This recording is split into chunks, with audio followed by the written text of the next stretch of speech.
Alright. Let's have another Malarkey hour coming right at ya. This is your host, Matt, and sitting on my screen, currently in his bunker in Mexico, where he is hard at work, working on a vaccine for the coronavirus. Dr. John, everybody. How's it going, sir? Hola. Hola. How's your work going, John? Very honorable work. You're doing this for free, right? That's how generous you are with your time. I have not found a vaccine. I did try something called a chicharrone. Okay. So you're enjoying your time in Mexico? It's actually quite terrifying. Mm, But I'm not doing this for me. So. there you go. All right. So let's get this week's episode started, John. So I figure we're fighting an enemy that's unseen. All right, that's what's scary about this thing. You can't see it. It's so small that it could be sitting next to you, John, and you wouldn't even know it. That's how scary it is. Midgets? Yes, midgets. I always knew this war would come. But yeah, I mean that's what's scary about this thing, right? Like you can't. There's nothing you can do. Like you can't shoot it with your gun, even though a lot of people try to in the beginning. You still have me thinking of little people. So that's the scary thing about this pandemic. You can't. Our enemy is invisible. So, I figure I go the other way this week, and we talk about Giants. yeah, exactly, a boogeyman that we can all see coming. So this week I wanted to do another segment of one of our favorite segments that we like to do on the show, and that's Serial Killer Corner. It's been a while since we did one on serial killers, but I figure I picked the biggest motherfucker who's ever been a serial killer that I know of. OJ? Well, he technically wasn't a serial killer. He needed to kill one more person. He's a serial killer. The one that got away. One that got away. No, who I'm referring to, John, is do you remember a guy named Edmund Kemper? Maybe you know him better by his nickname, the Coed Killer. I know him mostly from the first season of Mindhunter. Yes, and that's I think that's where a lot of people know him. He became well, he did a lot of interviews before then, but yeah, I think Mindhunter made him put the spotlight on him even more. So yes, they do. Did he play himself? Yes, he played himself. No, actually, right now he's still in jail. He's 71 years old. He's a big guy, right? He is a big man. In fact, how tall do you think he is? Let's play a little game. 6'8". Close. He's 6'9". Really? Yeah, that's a big guy. He is. He's a very, very big man. He's definitely a guy who you would not miss, right? Definitely a guy if you shot him with a gun, you would not miss. He's a big man. In fact, by the time he was 15, he was 6'4". Nice. So, yeah, big man. So, yes, he was like I said, he was born December 18th, 1948. He was born in Burbank, California. The what do they call that? The media capital of the world. It's where they filmed everything and anything in Hollywood. Burbank. Yeah. So that's. But yeah, I never. I didn't watch season 2 of Mindhunter, so I'm gonna be lost here. No. So other than his size, another thing that he had going for him is serial killing. Serial killer. No, he I think this just from the show. I think they highlighted a little bit. He is a very intelligent guy. Apparently, he possesses an IQ of 145, which is, I've been told by the internet, it's a very high number to have as an IQ. What's the max you can have? I don't know. I know like average is a little bit over 100. I think 110, 115. So I think anything above like 120 is considered genius level. So 145 is pretty up there. All right. What about for blood pressure? Is that good? What is 145 over? I don't know. I I'm not a always get doctor. every time like they take my blood pressure, Uh huh. I still don't understand it. I know it's like the high number and the low number, like Yeah. systolic and something else, right? So they're taking your So, blood pressure and then they tell you, and he's just nodding until the doctor says that's good or oh, that's but bad. I always ask. I go, is that good? Is Yeah. that bad? I still don't know. Yeah. But it's usually good. It's been high like once, Okay. but I think I was nervous because it was there for something. Okay. Um, to remove that boil that you have. No, it's still there. Yeah. Okay. But yeah, I mean, he was a very smart guy. Like I say, very big guy. Apparently, as a newborn, he was 13 pounds. It's a lot. Um, Yeah, that is a lot. so maybe he did all this killing just because he was pissed off how big he is, right? Just never finding clothes that fit. Always had to shop in the men's section. I think he could make the football team. Yeah, yeah. But yeah, apparently he was a very disturbed man who had a very disturbed childhood. Um, apparently, you know what? You hear this a lot with serial killers, right? That one of the common things among them is they love to torture animals as a kid. It's almost like that is their training ground. If you're a serial killer and you didn't kill a cat or a dog or two as a kid, you're sort of shunned in the serial killer community apparently. So that is something that's a common thing, and apparently he did it too. He mutilated cats during his childhood. Um, so he would target cats in his neighborhood. In fact, he revealed one time that he said he would bury a cat alive, then dig it up before decapitating it, and then he would impale his head on a stake. Yikes. Yeah, he should have got him on the football team. maybe maybe things would have been a little different. So apparently, when he was 13 years old, he also killed his pet cat with a machete, and hid the remains in his bedroom, and which those remains were later found by his mother. So can you imagine, like, what's the worst thing you think your mother ever found in your bedroom as a kid? Probably not a dead cat, right? Mm. Well, that's no dead animals that I know of. No, so probably just weed. so apparently, one of the reasons I guess this is a common thing among serial killers. It's the process. They're starting the process. They call this the victim selection, right? So they're starting this from a early age.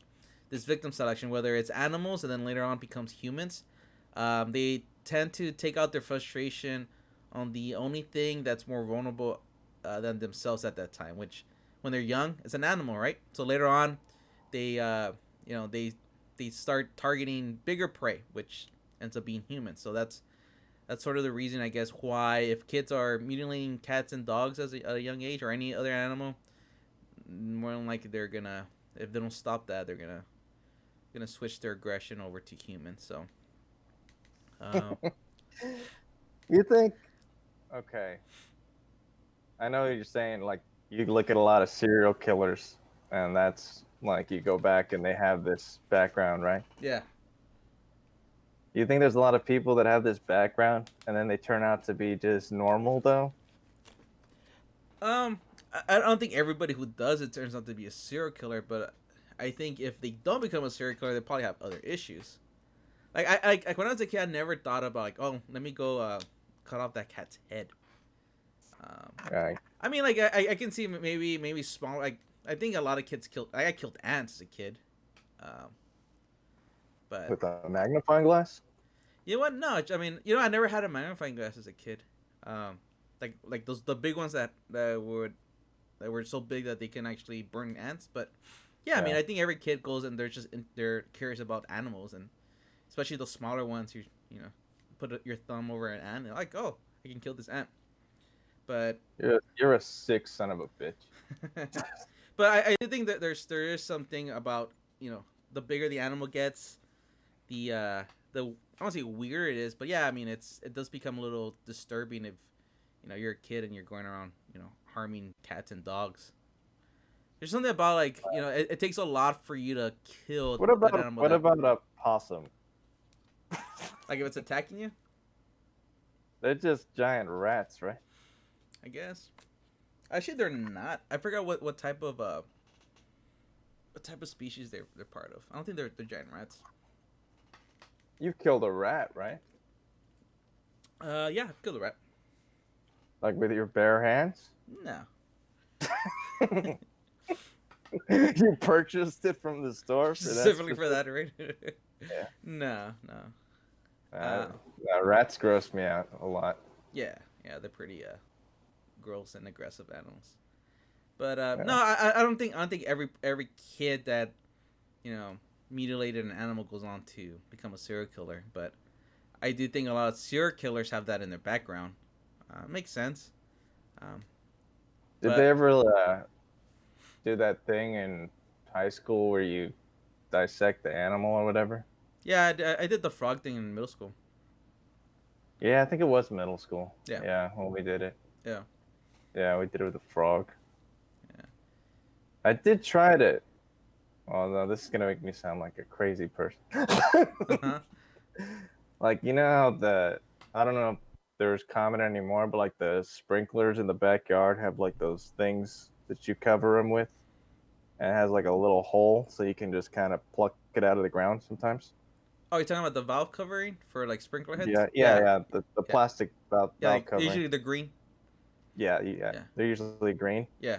So I saw a frog in there one time, and I opened it, and then I got a garden hose, and I tried to fill that valve through the valve covering through the little hole. Mm-hmm.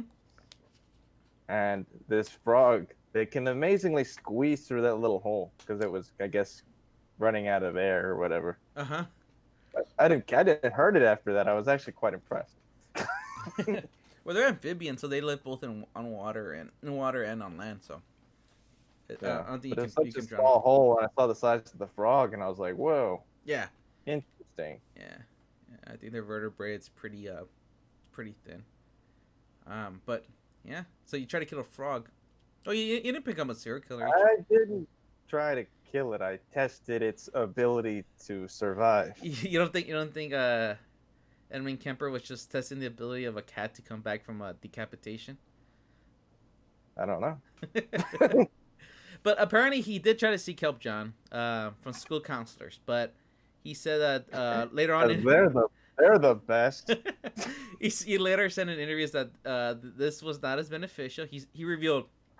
I just watched the movie Wild Things. Uh-huh.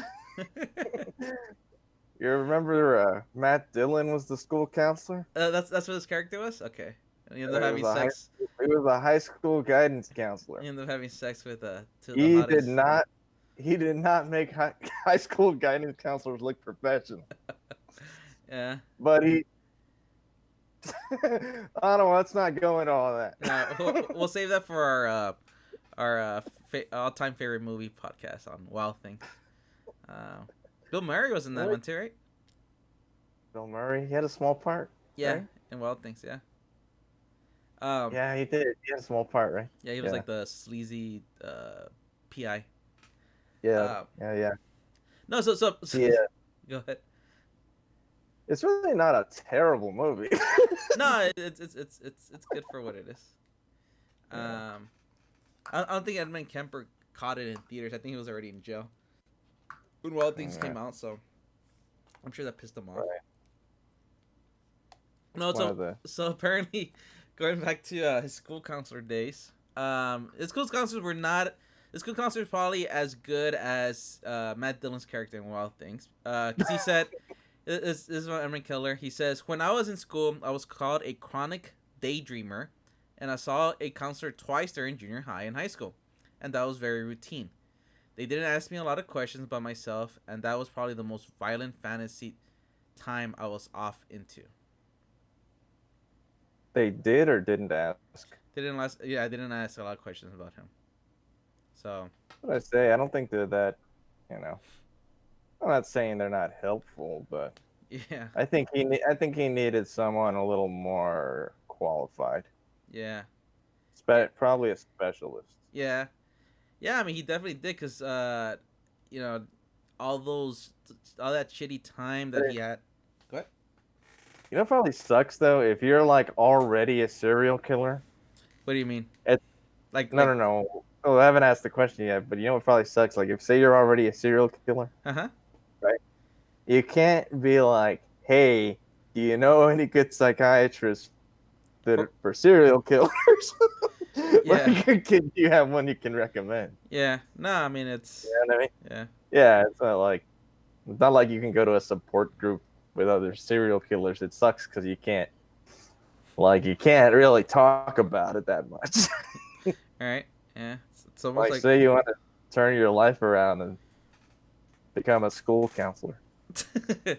That's what he should have done, right? Edmund Kemper. Imagine having Edmund Kemper, a big 6'5" guy, as your guidance counselor. Right. No. So apparently, you know, that guidance he got from the school counselors did not help him, because by the age of 15 years old, Kemper ran away from his mother. Apparently, his mother was very abusive. So at 15 years old, he decided to track down his father. But when he tracked him down, he was rejected by him. So instead, he was shipped off to live with his paternal grandparents on their farm in the California mountains. So this Kemper said that he lived in complete isolation. And he said complete isolation with his, quote, senile grandfather. And that my grandmother, who thought she had more balls than any man, and was constantly emasculating me and my grandfather to prove it. That's something she literally thought? I guess. Oh, I guess that was his interpretation of her. He added, I couldn't please her. It was like being in jail. I became a walking time bomb, and I finally blew. It was like that the second time with my mother. So apparently, Kemper got bored one day. So in August 1964, Kemper shot his grandmother in her kitchen with a hunting rifle. And when his grandfather returned, he also shot and killed him. So Kemper, obviously, was panicking. He called his mother, and she urged him to tell the police. So when the police arrived, this is what he told them. He says, I just wanted to see how it felt to shoot grandma. So. Right. Yes. So at the, yeah. At what point is he going after the guidance counselor? So at 16 years old, he shot his grandparents, John. Just because he wanted to see how it is to shoot grandma, apparently. So. I mean, those were his first two victims? Those are his first two victims. Yeah. So why did he get to kill any more than those two? So this is what happened. So obviously, he was committed. And according How old was he? He was 15 at the time, going on 16 when he did it. Okay. This was in 1964. So court psychiatrists, they diagnosed him as a paranoid schizophrenic, and they sent him off to Atascadero State Hospital, which is a maximum security facility that houses the mentally ill convicts. Arkham. It is like Arkham. So it's between Los Angeles and San Francisco. So apparently it's a big psych ward out in California for convicts who are essentially considered mentally ill. So when he was in prison there, he was diagnosed by California youth authorities psychiatrists, and social workers, and they disagreed with the court psychiatrist's diagnosis. Obviously, they had more time to diagnose him, and they said the report stated that Kemper showed no flight of ideas, no interference with thought, no expression of delusions or hallucinations, and no evidence of bizarre thinking. So they didn't think he was a schizophrenic. And there they also observed him to be intelligent and introspective, and that's where they tested his IQ. And at that time, as a teenager, they measured his IQ at 136, which apparently is 2 standard deviations above average. I don't know if you remember your statistics class, John. He Two was standard deviations. yeah. Okay. So he was re-diagnosed with a less severe condition. So they diagnosed him with a personality trait disturbance, and and as a passive aggressive type. So later on at his time there, he was given another IQ test, which gave a higher result of the one I mentioned earlier, 145. But apparently, during his time there, he was very polite. He was considered a model prisoner, and was trained to administer psychiatric tests to other inmates. So obviously, he was a smart guy, right? So he knew. So he became like a guidance guy. No, they trained him to administer psychiatric tests to other inmates.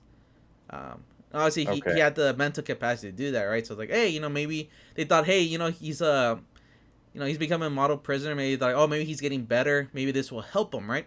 So Okay. one of the psychiatrists later said that, quote, he was a very good worker, and this is not typical of a sociopath. He really took pride in his work. So apparently he became a member of something called the JCs while in the hospital, which is stands for United States Junior Chamber, which is a leadership training and civic organizations for people between the ages of 18 and 40. So while he was in there, I guess they have their own version of that.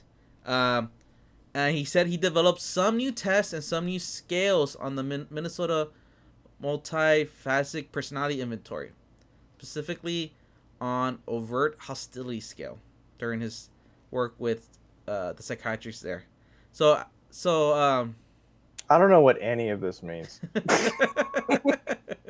So apparently this is what Kemper said. So because he's learning all about how psychiatrists, how they do their work. Now he's a smart guy, right? So he's and he's a psychopath, right? I mean, essentially he's a serial killer, but he's a very smart serial killer. So this is all just tools that he's using to later on use for his own advantage. So this is what he said. After his second arrest, Kemper said that being able to understand how these tests functioned allowed him to manipulate his psychiatrist.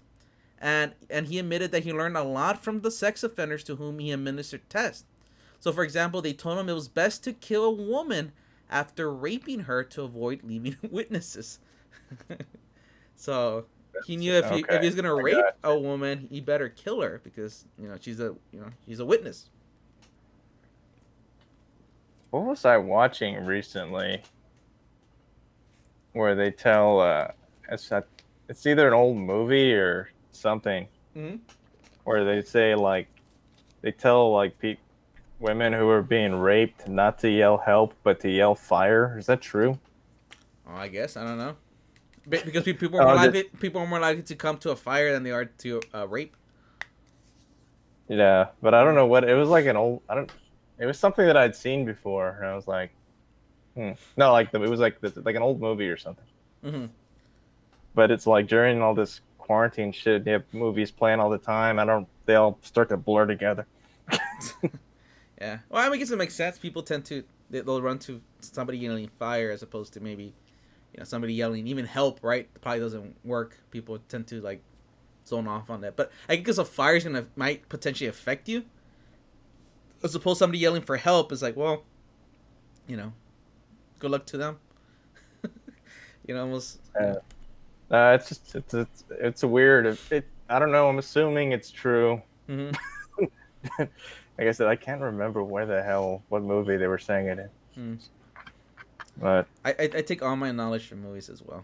So I take too much. So on his 21st birthday, John, on the only Bible verse I kind of know is from Pulp Fiction. Yeah. And I don't think it's accurate. No, it isn't. That's actually from a movie as well. Is it? Yeah. So apparently he was released on his 21st birthday, John, December 18th, 1969. You just say allegedly before everything. Yeah. So he was released on parole. So this was against the recommendations of the psychiatrist at the hospital, and he was released to his mother, that wonderful woman that he tried to escape from, right? And at this point, she had remarried, and then divorced again. So at the time, she was working as an administrative assistant at the University of California, Santa Cruz. So Kemper later demonstrated further to a psychiatrist that he was better, John. And apparently on November 29th, 1972, which would be right before his 24th birthday, his juvenile records were permanently expunged. So it was like he was never, it's like he never killed anybody. So the last report from his probation psychiatrist read, if I were to see this patient without having any history available or getting any history from him, I would think that we're dealing with a very well-adjusted young man who had initiative, intelligence, and who was free of any psychiatric illnesses. It is my opinion that he has made a very excellent response to the years of treatment and rehabilitation, and I would see no psychiatric reason to consider him to be of any danger to himself or to any member of society. And since it may allow him more freedom as an adult to develop his potential, I would consider it reasonable to have a permanent expunction of his juvenile records. So he fooled everybody. They're like, this young man is I see you got a speeding ticket here. this no guy, double murder on the record though. Yeah, I mean he's the type of guy I would leave alone with my grandparents, John. Without fear of them getting shot by him. Yeah. So apparently, like I said, he was released. Go ahead. It's hard to get a DUI expunged. Double murder? Yeah. Trickier, I hear. So Kemper started attending community college, John. That was a part of his parole requirements. So while he was living with his mother, and apparently he had hoped to become a police officer, ironically, but was rejected because of his size. Apparently he was too tall to be an officer. Imagine if they knew about the other stuff he's done. Yeah, but apparently his desire to be an officer drove his relationship. So apparently he maintained relations with the Santa Cruz police officers, even though they rejected him from joining the force, and they described them as a friendly nuisance. At a bar, he would frequent a bar. I guess it was like a cop bar called the Jury Room. So a lot of police officers would attend this quote unquote jury room where they would be drinking.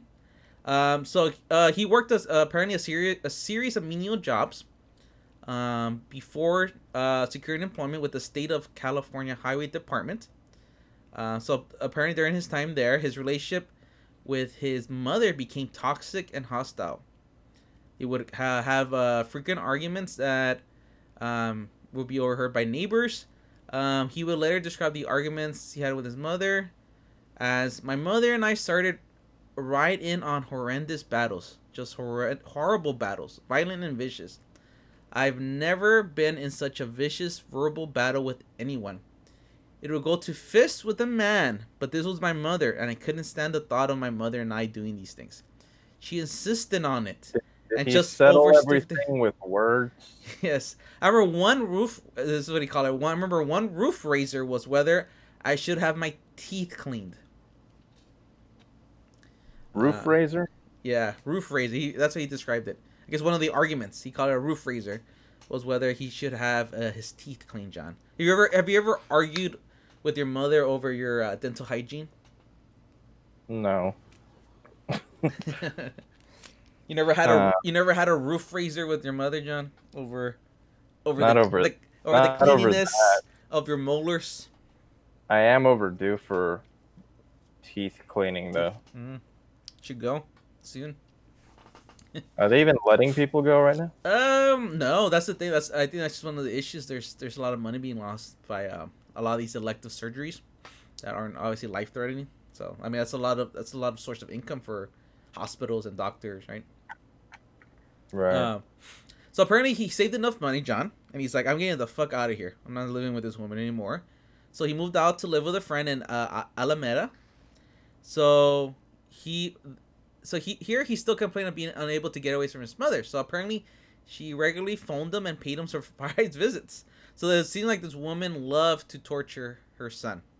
So even though he moved out, he still had financial difficulties, which why are you taking her side?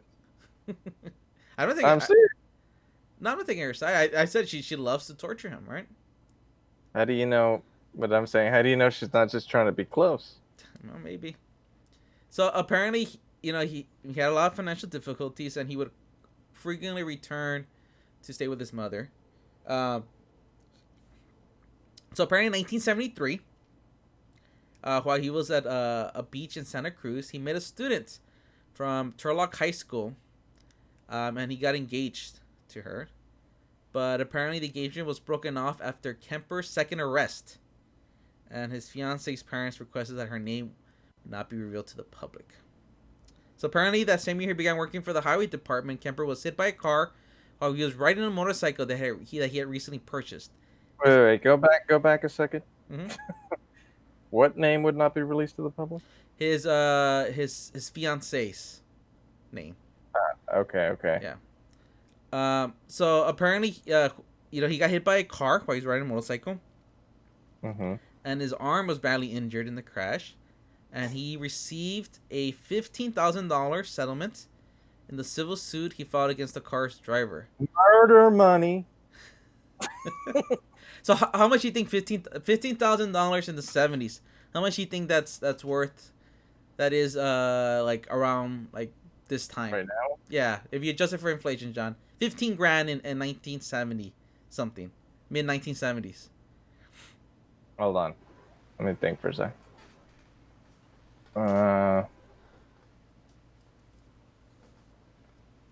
Close to 50.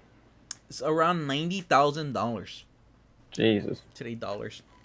It reminds me of that one of my favorite lines from Breakfast Club where he says, he makes where he's bragging about making like 30 something. $31,000, which is about 80 something in today's dollars. Yeah. So apparently, he had. I mean, that's a lot of money, right? Almost 90,000 today's money.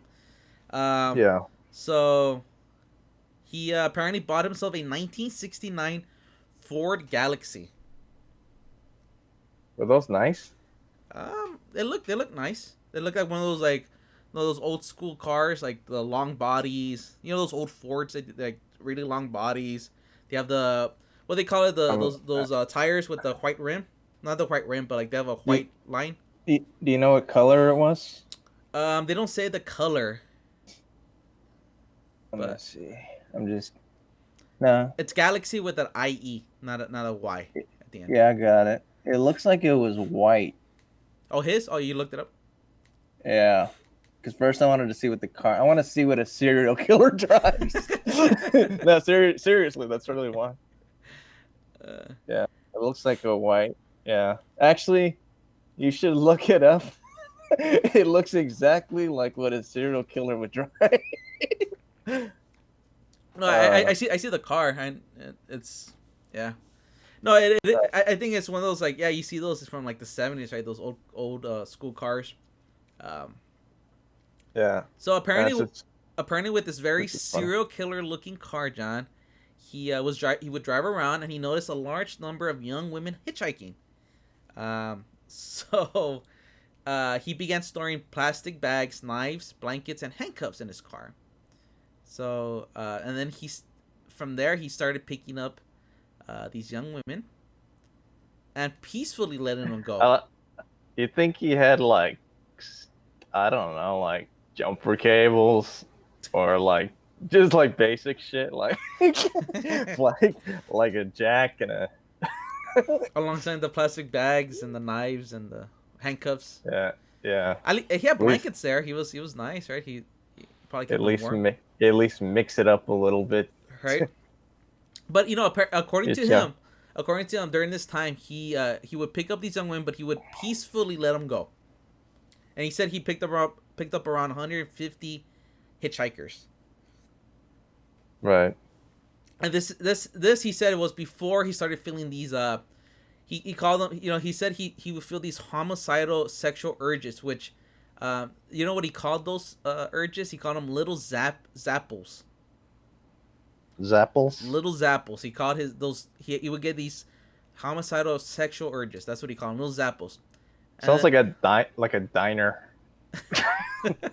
On the like, if you guys want to stop here, like if you're on a road trip. Yeah. Yeah, it's like we stopped at Little Zappos back in Ohio, right? We're going through Ohio. Yeah. So apparently, your only choice for dessert is just pie. So he started his killings apparently between May 1972 and April 1973, and he killed 8 people. So this is what he would do. He would pick up female students who were expunged. So he would pick up female students, and this is the reason he was called the co-ed killer, right? He would target female students. So he would pick up female students who were hitchhiking and take them to isolated areas where he would shoot, stab, smother, or strangle them. He would later then take their bodies back to his house. There was a wheel with all those options. Yeah, just spin it. So he would. I've been watching too many horror movies. So he would take these bodies that were either shot, stabbed, smothered, or strangled, whichever option fell on that wheel of yours, and he would take them back to his house and he would decapitate them, and he would perform something called, you know what irrumatio is? Spell it. IRRUMATIO. He would perform this on the severed heads. So apparently, I didn't realize this had a name. Irrumatio is a form of oral sex where a man thrusts his penis into someone's mouth. I swear to God, I was gonna guess that. I really was. I was gonna say, was he fucking the face? Yeah. So apparently he would do this to the decapitated heads. I don't know why I'm proud of that. I was like, I knew it. Yeah, so he was a pretty sick little puppy there. And he would also have sexual intercourse with their corpses, and then he would dismember them. Yeah. You notice that, like, every serial killer, like, they always finish with dismembering. That's the last step in like the serial killer process. Yeah. So it just seems to be pretty consistent with serial killers. Yeah, I guess.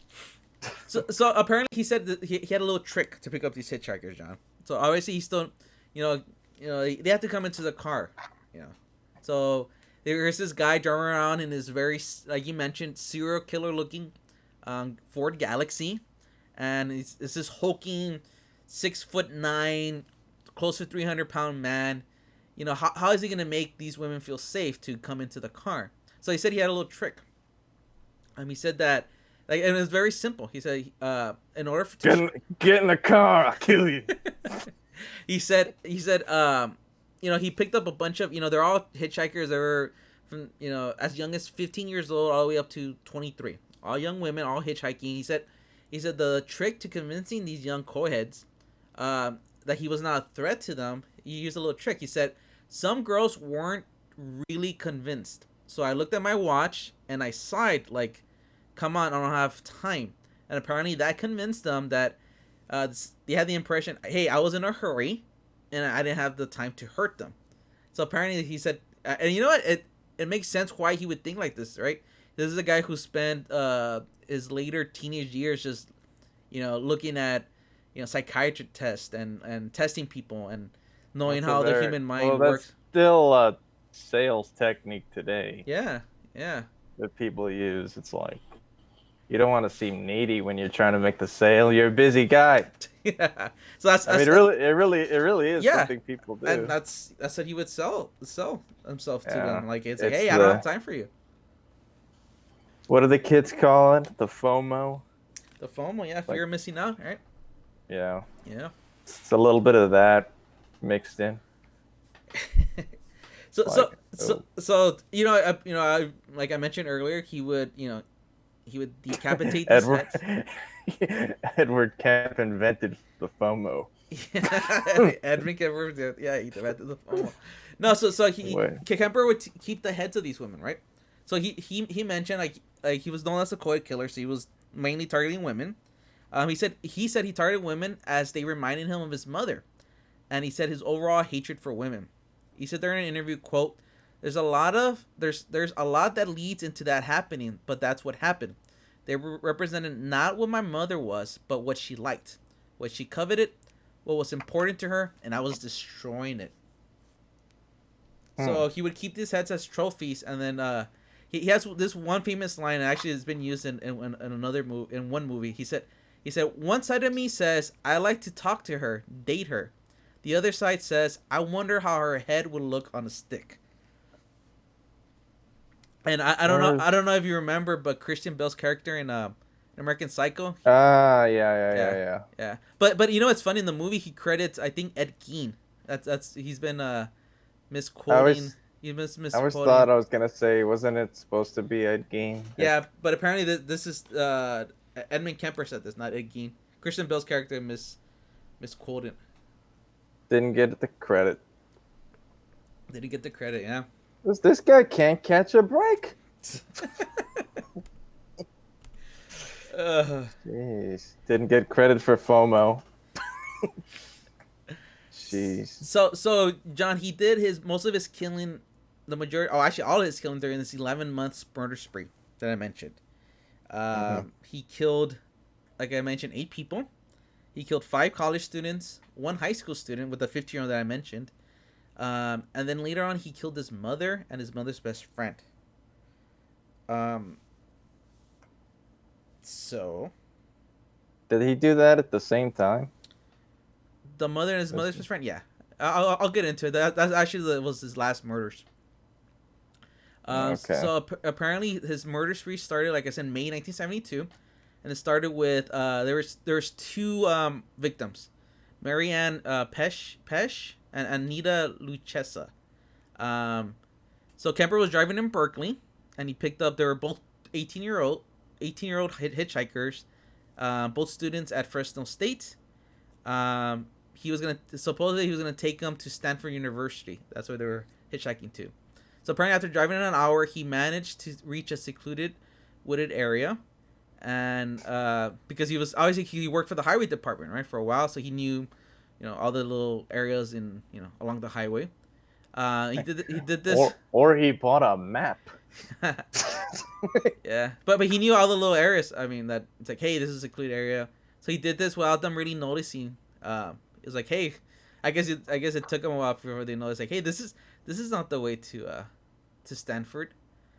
So once he reached this area, he handcuffed one of the girls and he locked the other one in the trunk. So he stabbed and strangled the girl that he handcuffed to death before doing the same to the girl that he had in the trunk. So he later confessed that while he handcuffed one of the girls, he brushed the back of his hand against one of her breasts, and it embarrassed him, John.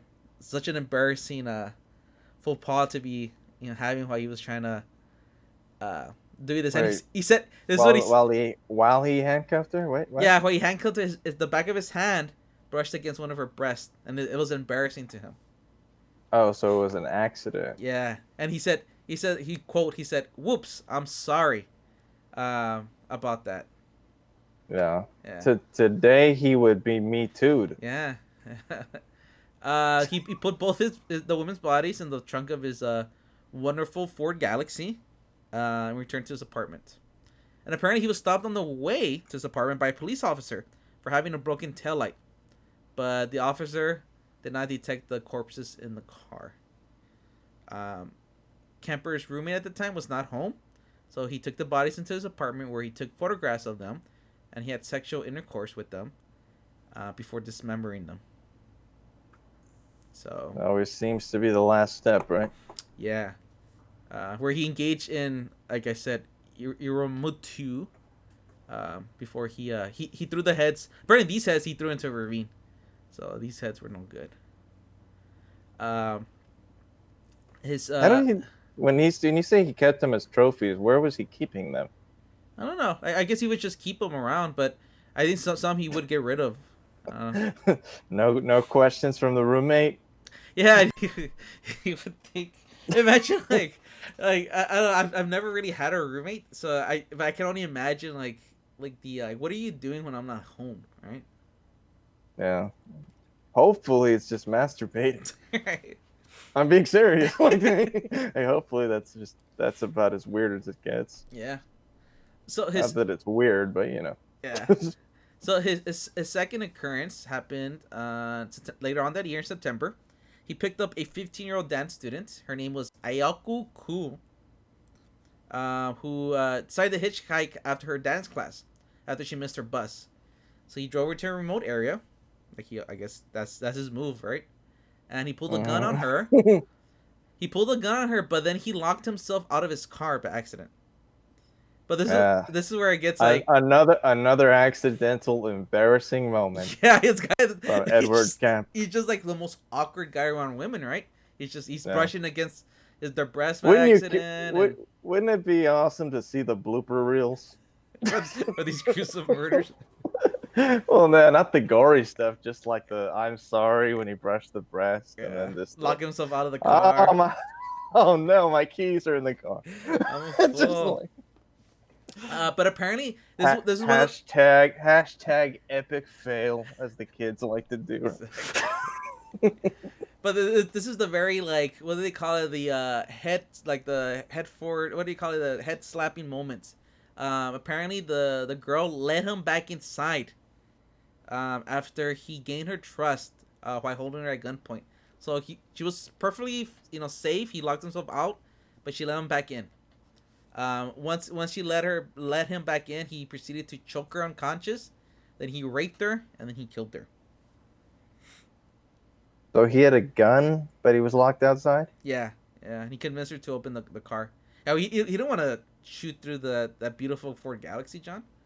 He didn't want to ruin his car. Right. Shoot out your other taillight. And I should let everybody know that we are being sponsored by the Ford Galaxy, this podcast. So I just want to be transparent about It's back. Apparently he after he did this, he put her body in the trunk, and then he went to a nearby bar to have a few drinks before he returned to his apartment. But yeah, good. He did the same thing with her. He had to unwind. Yeah, apparently he did the same thing. He had sex with the corpse before dismembering, and then he disposed of her remains as he did the previous. And he's throwing them in a river. This one, yeah, apparently, yeah, he's disposing them in like a ravine. Yeah. What is a ravine? A ravine, the way I understand it, it's like it's almost like a valley with no water. If I'm thinking of that correctly. A deep, narrow gorge with steep sides. So sometimes it has water in it, sometimes it doesn't. Ah. Yeah. Hopefully that's I'm correct. Word of the day. Yeah. So he was throwing them into these ravines. He later on, actually that following year in January, 1973, this is around the time he moved back with his mother. So, he was driving around Cabrillo College, and he picked up an 18-year-old student named Cynthia Shaw. And then he did the same thing. His guy's much easier name to pronounce than the last one. Yes, he has the same moves, John. He doesn't change his moves. He drove her to a secluded location again, and he shot her with a .22 caliber pistol. He placed her body in the trunk of his car, and he drove to his mother's house. And apparently, he kept her body hidden in a closet in his room overnight. So this guy has the most clueless roommates in the history of roommates, right? His old roommate and his mom just completely oblivious that this guy's keeping these young dead women's bodies in his in his room. So his mother the next morning left for work. So as soon as she left, he had sexual intercourse with her body, and then he removed the bullet from her corpse before obviously dismembering it again, and he decapitated her in his mother's bathtub. And then assuming that was to not trace it back to him. I don't know. It's a weird little act, right, to do. So apparently, this is where he kept the trophy that I mentioned earlier, and you were asking. He did keep her severed head for several days, where he would regularly engage in back to that, dirty sex act, Iromutu. He was just go crazy on that skull, Iromutu, and day and night. Before he buried it in his mother's garden, facing upward toward her bedroom. Yeah, wow. So after his arrest, he said that he did this because his mother always wanted people to look up to her. And he okay. So he discarded the rest of her remains off a cliff. So yeah. Can you imagine? I don't know why that look up to her part is funny though. It's just because it's like he's trying to make a joke, but it's not a joke. Yeah. So the last two co-eds. Wait. I just want to get this straight. He put it so that her face was physically okay. Like he buried it in a hole, right? And then he buried that head, right, in a hole. But like the head was positioned so that it looked up to her window, apparently. You think that's something he thought like later? It's like it'll be like a funny play on words. Probably, yeah. I mean, this guy was a smart guy, right? So he has to have some sense of humor. Right. So his last two co-ed victims, John, were in February of that year, 1973. He had a heated argument with his mother, obviously, right? He's always fighting with his mom. And apparently at this time, hitchhikers in the Santa Cruz area in California, there was everybody was a little bit on edge. They thought maybe there's a serial killer that was preying on hitchhikers. So apparently students around that time were advised to only accept rides from cars with university stickers on them. So Kemper knowing this. Oh, I know where this is going. You know where this is going. So he knew this, so he had such a sticker since his mom worked for the University of California, Santa Cruz. Remember that little detail I said earlier? So because he knew, hey, they're gonna be more accepting of our university sticker. That was the advice everybody gave. He had the one, so he used that. So with that, he encountered 23-year-old Rosalind Thorpe and Allison Liu on the University of California Santa Cruz campus. So according to Kemper, Thorpe entered his car first. So he was just like, "Hey, do you need a ride?" Like I'm just saying, like basically. Yeah. I mean, back in the day, people hitchhiked all the time. So, Yeah. So apparently, Thorpe entered his car first, and then she reassured Liu that, "Hey, come in, it's fine." He fatally shot Thorpe, and then he and Liu with his .22 caliber pistol, and then he wrapped their bodies. Remember the blankets in that list of materials that he had in his car? That blanket came into play. So he brought his victims back to his mother's house, and then this time he beheaded them in his car, and then he carried the headless corpse into his mother's house to have sexual intercourse with them. Then obviously the last step, John. What do you think he did at the end? Dismember. He dismembered the bodies, and again he removed the bullets, and apparently it was to prevent identification. But it's weird to go through all that trouble. I mean, he had sex with them, he did all this, and he's like, "Well, let me remove the bullets." And then the next morning. Yeah, but did they really have DNA back then? I don't know. I don't know if like ballistics was big back then either, but I'm sure it came before DNA, but yeah, I don't know. Actually, we'll get to that, like the serial killer profiling in a bit. Remember, this is the early 70s. So the next morning, he discarded their remains, and some of the remains were actually found in Eden Canyon later on. So actually, this question did come up: why he decapitated his victims? And this is the way he explained it. The head trip fantasies were a bit like a trophy. The head is where everything is at: the brain, eyes, mouth. That's the person. I remember being told as a kid, you cut off the head and the body dies. The body is nothing after the head is cut off. Well, that's not quite true. There's a lot left in the girl's body without the head. So that was the end of his killing spree of co-eds, John. Because on April 20th, 1973, he did his last killings. Actually, this one in particular was on Good Friday. He did his killings on Good Friday. So after coming home from a party, his mom woke her son up. So while sitting in her bed, she was reading a book. She noticed that her son. Where all these damn heads come from? Right? She's finally noticing him after all this time. Yeah. So he woke her up. So she was in her bed reading a book, and that's when Kemper he entered her room, and she said to him, "I suppose you're gonna want to sit up all night and talk." He told her no. He just told her good night. He then waited for her to fall asleep before returning to bludgeon her with a claw hammer, and then he slit her throat with a knife. He then decapitated her, and then he what do you think he did with that decapitated head, John? I don't know the fancy word, but he engaged in immortal with his mother's severed head. This is the right. That's way over the line. But he did something worse after that. Then he used it as a dartboard, John. He stated he put her head on a shelf and he screamed at it for an hour and he threw darts at it. And then he ultimately smashed her face in. He also cut out her tongue and larynx and he put them in the garbage disposal.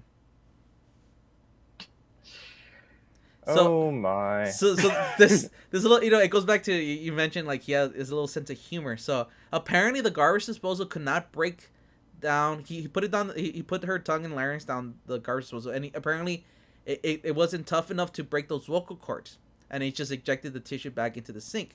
So this is what Kemper said later. He says that seemed appropriate, as much as she bitched and screamed and yelled at me over so many years.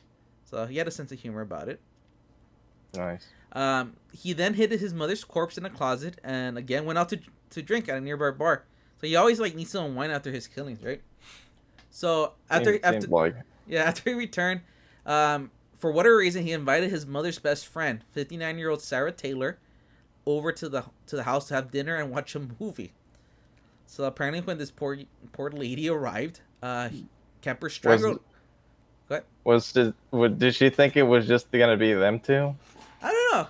It's a weird thing, right? But I guess he knew her. I mean, if we were to call her. Yeah. So when she arrived, Kemper strangled her to death. So apparently he did this to create a cover story that his mom and her best friend had gone away together on a vacation. Okay. So he put her corpse in the closet as well. And then he left a note to the police. And this is what the note read. Approximately 5:15 a.m. Saturday, no need for her to suffer anymore at the hands of this horrible, murderous butcher. It was quick, asleep, the way I wanted it. Not sloppy and incomplete, gents. Just a lack of time. I got things to do! Exclamation point, exclamation point, exclamation point. He said exclamation point three times? Yes, he said. So he fled the scene, John, and he drove nonstop he made it all the way to Pueblo, Colorado. So apparently he took caffeine pills to stay awake for the 1,000-mile journey. He had 3 guns and hundreds of rounds of ammunition in his car, and he believed he was the target of an active manhunt. After not hearing any news on the radio about the murders of his mother and her friend, he arrived in Pueblo, and he found a phone booth and he called the police. And that's where he confessed to the murders of his mom and her friend. But apparently the police didn't believe him. And they told him to call back later. So several hours later, he expunged. Right, this guy he can't get he can't get a break. He wants to get charged for murder, and they just keep. So he did. Right. So that's what he did. Several hours later, he called him again, and then he asked to speak to an officer that he actually knew. Remember, he was buddy with all the officers. So this officer that he knew, he confessed to him of killing his mother and her friend, and then he waited for police to arrive and take him into custody, and that's where he confessed to the murders of the 6 students. And then they asked him later in an interview, well, why did he turn himself in? And that's what Kemper said. The original purpose was gone. It wasn't serving any physical or real or emotional purpose. It was just a pure waste of time. Emotionally, I couldn't handle it much longer.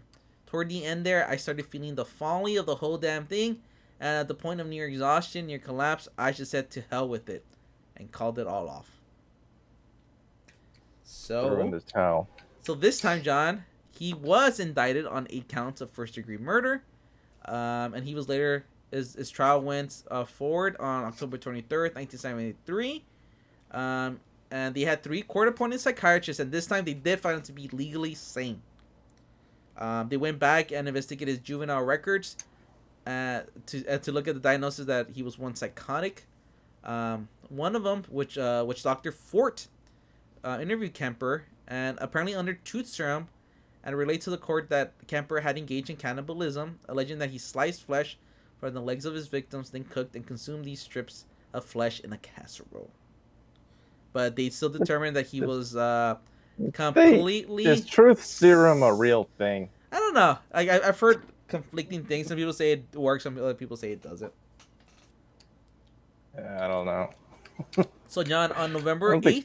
I don't think that's something they still use today, like for legal purposes, right? No, and he later recanted his cannibalism story, so who knows how truthful that, did he really eat his victims. Oh. So, apparently on November 8th, 1973, the 6-man and 6-woman jury, they deliberated for 5 hours, and they declared that Kemper was sane and guilty on all counts. Apparently, he asked for the death penalty. He was requesting death by torture. But at the time they had, he's a weird guy. They placed a hold on all capital punishments in the Supreme Court of California. So instead, he received 7 years to life for each count. So he's gonna be in prison for the rest of his life. And he was sentenced to the California Medical Facility. That's where he's been. He's been in prison since 1973. I mentioned earlier a little bit about the serial killer profiling, and you mentioned Mindhunter. I'm sorry, earlier, which goes over the late 70s and how the FBI started in the late 70s to start really profiling some of these what they call the new killers, right? The serial killers, and he was featured on it, and that's true to life because he later on would be interviewed by FBI profiler, John Douglas, which he's actually the inspiration for the young character on Mindhunters. Right. John Douglas was a real FBI profiler, so later on he would interview Kemper, and apparently John Douglas, he described Kemper as one of the brightest prison inmates he ever interviewed, and was capable of rare insight for a violent criminal. Yeah, I mean, I did have the IQ score. Yeah, if that means anything. Yeah, but apparently he to this day he's among the general population in prison, and he's considered a model prisoner. He was in charge at one point of scheduling other inmates' appointments with psychiatrists, and apparently he was an accomplished craftsman of ceramic cups, John. Would you want one? What, one of his cups? Yeah. I don't know. I guess it'd be interesting, right? I mean, just something to show people at like parties. And what he also does, he's actually a prolific reader of books on tape for the blind. He was the coordinator of the prison's program, and he had personally spent over 5,000 hours narrating books with several hundred completed recordings to his name. You think he's not doing it for like Audible or anything, right? I don't know, but dude, that'd be weird if I've listened to some of them without knowing it. But John, as of 2015, he's retired from all these positions after he had a stroke, and he was declared medically disabled. So after so many decades of being a model prisoner, he actually received his first rules violation, John. His impeccable record in prison was sullied in 2016 for failing to provide a urine sample. Okay. Over the decade. What was his punishment for that? I don't know.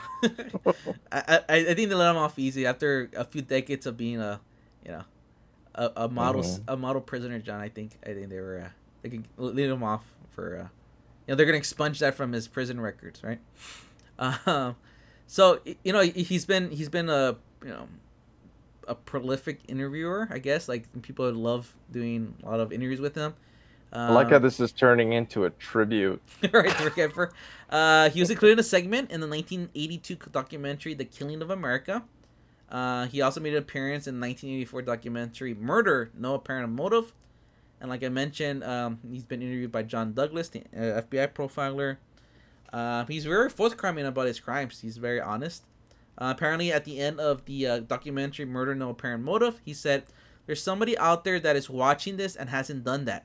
Hasn't killed people and wants to, and rages inside and struggles with that feeling, or is so sure that they have it under control. They need to talk to somebody about it." This goes back to your groups, John, that they don't have, the serial killers. Trust somebody enough to sit down and talk about something that isn't a crime, thinking that way isn't a crime. Doing it isn't just a crime, it's a horrible thing. It doesn't know when to quit, and it can't be stopped easily once it starts. So he came across as remorseful? I don't know. I don't think he's remorseful. I think he's just very. I mean, he's a smart guy, right? Maybe he's just very self-aware about horrible person he is. I mean, I don't know. Yeah. Apparently, he was. I mean, he was very chatty in the TV show. Yeah, and apparently that's true to life. Like he's like that. He was first eligible for parole in 1979. He was denied that parole that year, and then he's had parole hearings in 1980, 1981. And 1982, and then he waived his right to a hearing in 1985. He was denied parole again in 1988, and this is where he said, "Society is not ready in any shape or form for me. I can't fault him for that." He was denied parole again in 1991, John, and guess what happened in 1994? Don't tell me they granted and he decided to stay. No, he's denied parole again in 1994. He then waived his expunged. Yeah. He then waived his right to a hearing in 1997 and in 2002. He attended his next hearing in 2007, where again, John, surprise, he was again denied parole. The prosecutor, Arian Simmons, said, "We don't care how much of a model prisoner he is because of the enormity of his crimes." And then Kemper waived his right to a hearing again in 2012. And he was denied parole most recently in 2017. He won't be eligible again until 2024. What's your bet? Do you think he's going to get it? I don't know. Taking bets? We'll take bets, right? For 4 years from now. So he has influenced many works of film and literature, John. Apparently he was partly an inspiration for Buffalo Bill in Silence of the Lambs. Mostly, I don't even remember a little bit of the history of Buffalo Bill in the book and in the movie. Much like Kemper. Never read the book. I don't know if they touch upon it. They might touch upon it more on the book, but apparently, just like Kemper, Buffalo Bill did shoot his grandparents as a teenager. He was also, like I mentioned earlier, Patrick Bateman in American Psycho quoted him, but misattributed his quote to Ed Gein. Yeah, so I mean, he's basically has he's gone on to do some things, some good things, John. Yeah, I mean, but yeah, I mean, he's a, like I mentioned, he's a very imposing figure. Apparently, there's an FBI agent. His name was Robert Ressler, and he terrified him during an interview. Apparently,